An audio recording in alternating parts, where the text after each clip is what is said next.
Hi everybody, it's Keri here from Intuitive Health Solutions, and today I wanted to talk to you about self-healing.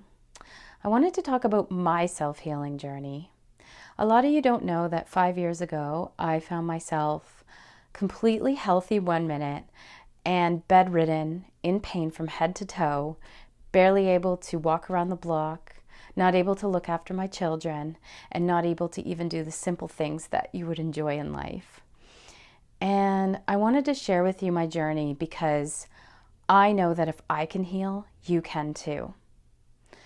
What I learned is that it all began in my mind. So I wanted you to take a moment and ask you what it is that you see when you look in the mirror. Who do you see? And what are your thoughts and feelings about the reflection that you see in the mirror? Are you happy with what you see? Or are you letting the ants in your mind, that negative Nancy, come out to judge you?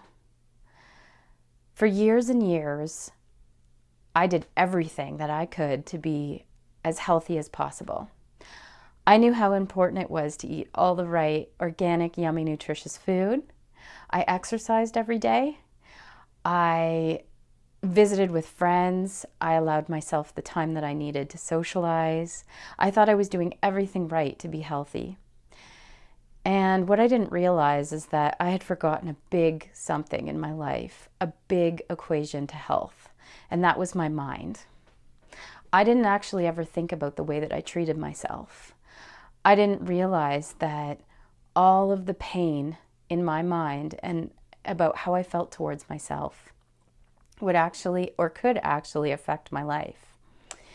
And so one day when my daughter was 10 months old, I went to put her down on the ground to change her. And then when I stood up, I suddenly had burning, searing nerve pain all over my head, my face, down through to my toes. My entire body was screaming in pain. I mean, it felt like I had battery acid dropped all over my body. This pain would not go away. It was there from the moment that I opened my eyes to the moment that I fell asleep. And I had trouble even sleeping. I was burnt out. It became a depression for me. And I got locked into the thoughts of how was I ever going to get myself out of this? I went from doctor to doctor.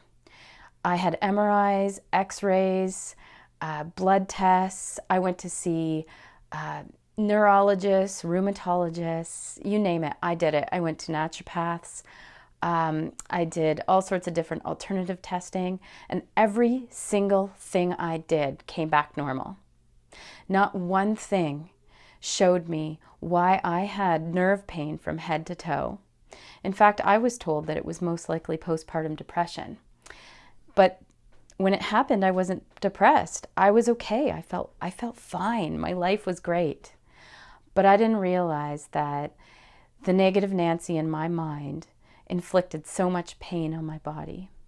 And that pain in my mind and in my heart about what I looked like, that I wasn't beautiful enough, that I wasn't strong enough, that I wasn't thin enough or good enough, could it possibly create the kind of pain that I had in my body.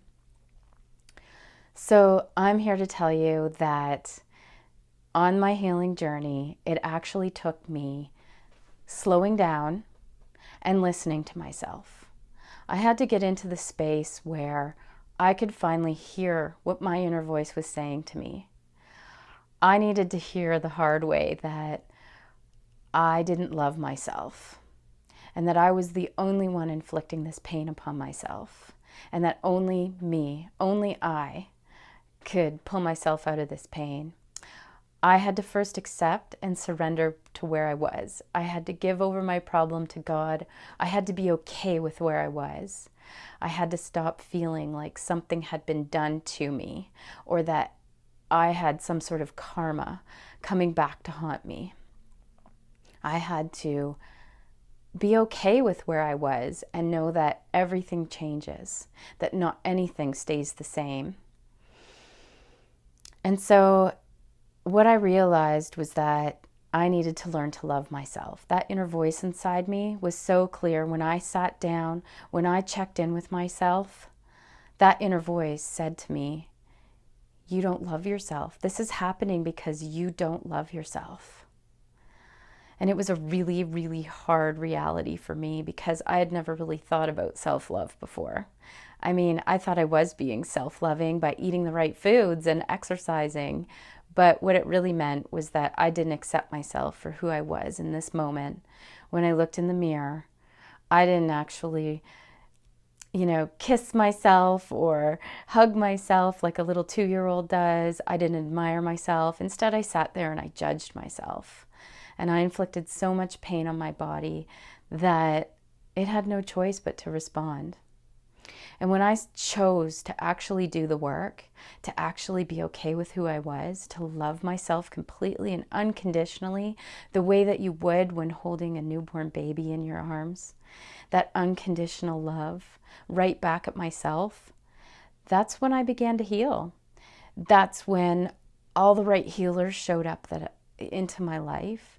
That's when all the physical and emotional mental issues that were causing the pain from head to toe actually dissolved. I was able to heal.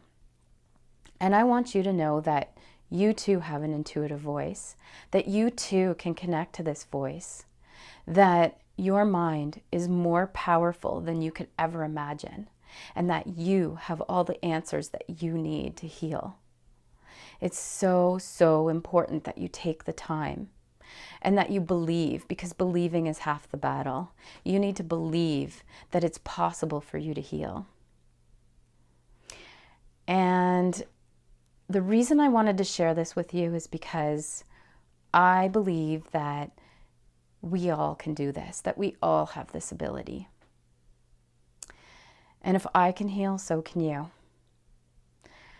I'm going to be putting together a course on how to actually tap into your inner voice. It is now my passion and my goal to share with you how to intuitively connect with yourself so that you can do what I did. And I'm here to empower you. So if you have any questions, you can email me, Keri, Keri, at intuitivehealthsolutions.com. I hope you have a great day. You can heal.